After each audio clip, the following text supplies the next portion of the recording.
समुद्र के किनारे एक छोटा सा शहर, एक गरीब परिवार और एक सपना जो असंभव लग रहा था।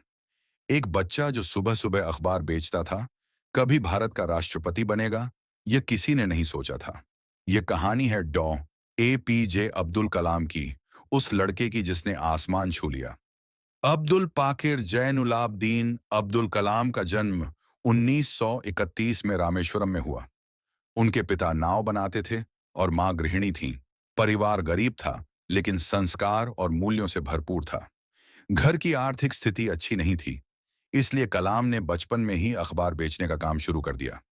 वह सुबह जल्दी उठकर अखबार बांटते और फिर स्कूल जाते। गरीबी ने उनके सपनों को छोटा नहीं किया, बल्कि उन्हें और मजबूत बनाया। एक दिन समुद्र किनारे बैठे हुए कलाम ने पक्षियों को उड़ते हुए देखा और सोचा, ये उड़ते कैसे हैं? इस जिज्ञासा को उनके शिक्षक शिव सुब्रमण्यम अय्यर ने पहचाना। उन्होंने कलाम को विज्ञान और एरोनॉटिक्स के बारे में समझाया। यही वह पल था जिसने कलाम के मन में वैज्ञानिक बनने की लौ जला दी। उनके शिक्षक ने उन्हें सिखाया कि मेहनत और ज्ञान से हर सपना पूरा किया जा सकता है। और कलाम ने ठान लिया, उन्हें कुछ बड़ा करना है। अपनी मेहनत और लगन से कलाम ने Madras institute of technology MIT में दाखिला लिया। यह सफर आसान नहीं था।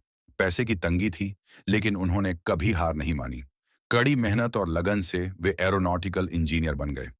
उनकी प्रतिभा ने उन्हें आईएसआरओ में जगह दिलाई। यहां उन्होंने भारत के पहले सैटेलाइट लॉन्च व्हीकल SLV-3 के विकास में महत्वपूर्ण भूमिका निभाई। जो बच्चा कभी अखबार बेचता था, वह अब अंतरिक्ष में रॉकेट भेज रहा था।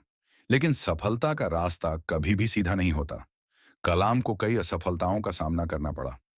रॉकेट गिरते रहे, प्रोजेक्ट्स फेल होते रहे, लेकिन उन्होंने हार नहीं मानी। वे कहते थे, असफलता सफलता की पहली सीढ़ी होती है। और उनकी यह सोच भारत को मिसाइल टेक्नोलॉजी में आत्मनिर्भर बनाने में मददगार साबित हुई। उन्हें भारत का मिसाइल मैन कहा जाने लगा। इतनी ऊंचाई पर पहुंचने के बाद भी कलाम हमेशा जमीन से जुड़े रहे। वे मानते थे कि असली शक्ति शिक्षा में है। 2002 में भारत ने उन्हें राष्ट्रपति के रूप में चुना। लेकिन वे केवल एक राजनेता नहीं, बल्कि जनता के राष्ट्रपति थे, हर बच्चे के लिए एक प्रेरणा। 27 जुलाई 2015 को जब वे छात्रों को संबोधित कर रहे थे, तभी उनका निधन हो गया। वे उसी तरह गए जैसे उन्होंने पूरी जिंदगी बिताई थी, शिक्षा देते हुए। लेकिन उनकी विरासत आज भी जीवित है, हर उस छात्र के सपनों में जो बड़ा सोचता है। कलाम साहब की यह कहानी हमें सिखाती है कि कोई भी सपना छोटा नहीं होता और कोई भी इंसान इतना बड़ा नहीं होता कि उसे मेहनत की जरूरत ना हो।